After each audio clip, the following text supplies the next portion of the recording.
So many mums complain about being tired, but I want you to know that there is a difference between being physically tired versus mental exhaustion. And mental exhaustion comes from having it's almost like constant internal gymnastics in your brain. You're always thinking ahead, you're always replaying conversations, anticipating problems, always trying to plan the outcomes, try to come up with all the solutions ahead of time. And it's almost like your brain is like running this non-stop background program inside your brain, or it's like running on a treadmill nonstop and it never gets off. And I know that if I was to say to you that, well, I went to the gym and I was on a treadmill for 2 hours, you'd be like, my gosh, okay, you're going to sleep really well. You're going to be really, really tired.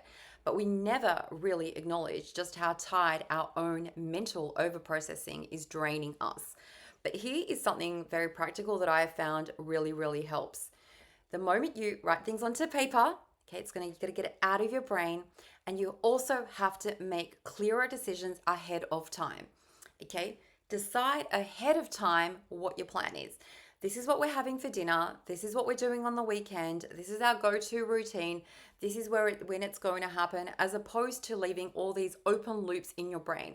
Well, I don't know, like always saying, I don't know. That just leaves you confused, and that just has you feeling more mentally exhausted, because in order to proceed with anything in life, you actually have to come to a decision.